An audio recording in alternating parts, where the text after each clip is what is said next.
Here's a knocking indeed. If a man were porter of Hellgate, he should have old turning the key.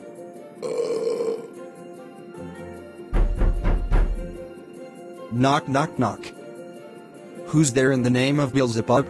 Here's a farmer that hanged himself on the expectation of plenty. Come in time. Have napkins I know about you, here you'll sweat for it.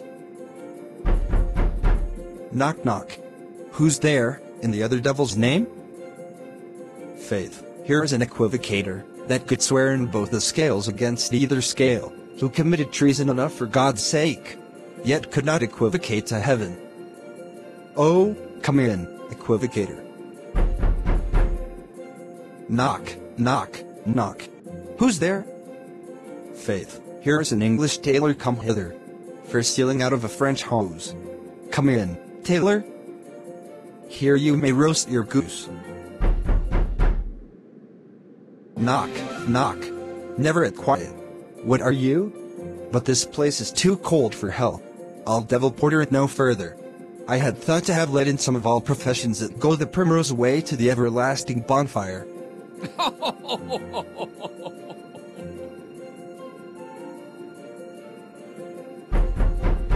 Annan, Annan. I pray you, remember the porter.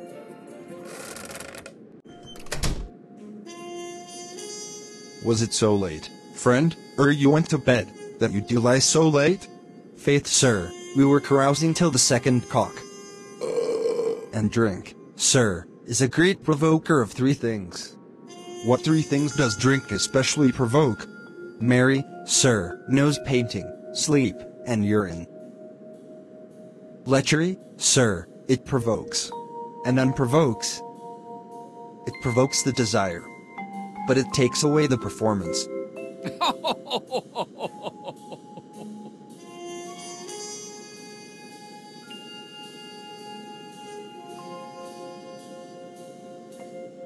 Therefore, much drink may be said to be an equivocator with lechery. It makes him, and it mars him, it sets him on, and it takes him off. It persuades him, and disheartens him.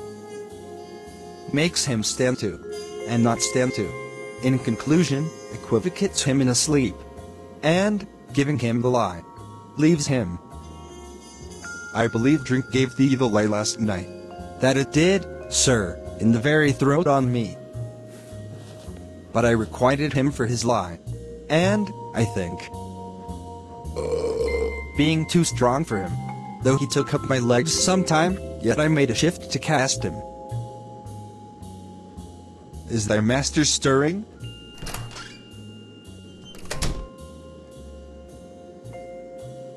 Our knocking has awaked him. Here he comes. Good morrow, noble sir. Good morrow. Both. Is the king stirring, worthy thing?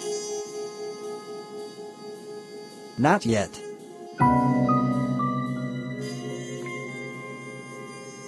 He did.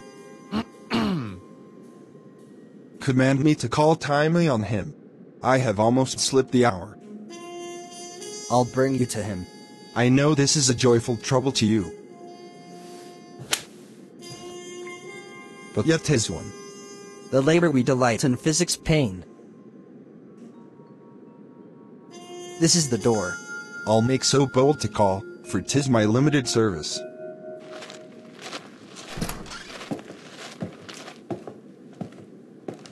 Goes the king hence today? He does, he did appoint so. The night has been unruly, where we lay our chimneys were blown down, and, as they say, lamentings heard in the air. Strange screams of death, and prophesying with accents terrible of dire combustion, and confused events new hatched to the woeful time. The obscure bird clamoured the livelong night, some say, the earth was feverous and did shake. 'Twas a rough night. My young remembrance cannot parallel a fellow to it. Oh horror! Horror! Horror! Tongue nor heart cannot conceive nor name thee. What's the matter? What's the matter? Confusion now hath made his masterpiece. Most sacrilegious murder hath broke up the Lord's anointed temple, and stole thence the life o' the building. What is it you say? the life? Mean you his majesty? Approach the chamber, and destroy your sight with a new gorgon. Do not bid me speak, see, and then speak yourselves.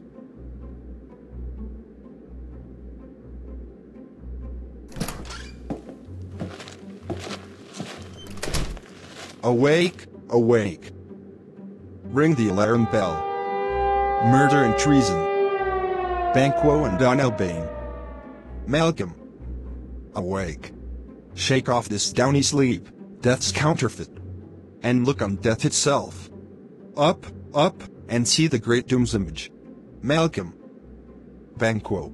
As from your graves rise up, and walk like sprites, to countenance this horror. Ring the bell.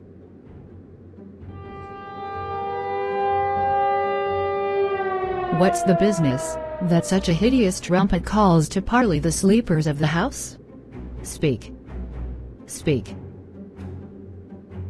O gentle lady, 'tis not for you to hear what I can speak. The repetition, in a woman's ear, would murder as it fell. O Banquo, Banquo, our royal master's murdered. Woe. Alas. What? In our house? Too cruel anywhere. Dear Duff, I prithee, contradict thyself, and say it is not so. Had I but died an hour before this chance, I had lived the blessed time. For, from this instant, there's nothing serious in mortality. All is but toys. Renown and grace is dead. The wine of life is drawn, and the mere lees is left this vault to brag of. What is amiss?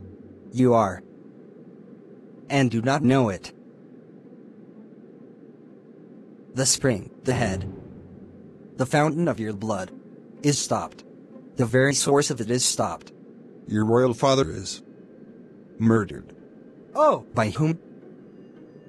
Those of his chamber, as it seemed, had done it. Their hands and faces were embadged with blood. So were their daggers, which unwiped we found upon their pillows. They stared, and were distracted. No man's life was to be trusted with them. Oh, yet I do repent me of my fury, that I did kill them. Wherefore did you so? Who can be wise, amazed, temperate and furious, loyal and neutral, in a moment? No man. The expedition my violent love outrun the pauser reason. Here lay Duncan, his silver skin laced with his golden blood, and his gashed stabs looked like a breach in nature for ruin's wasteful entrance. There, the murderers, steeped in the colors of their trade, their daggers unmannerly breached with gore, who could refrain, that had a heart to love, and in that heart courage to make his love known? Help me hence, ho. Look to the lady. Why do we hold our tongues, that most may claim this argument for ours? What should be spoken here, where our fate, hidden in auger hole, may rush, and seize us? Let's away. Our tears are not yet brewed, nor our strong sorrow, upon the foot of motion. Look to the lady.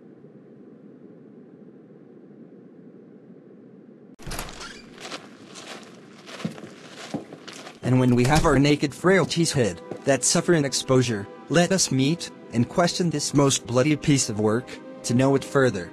Fears and scruples shake us, in the great hand of God. I stand. And thence against the undivulged pretense I fight of treasonous malice.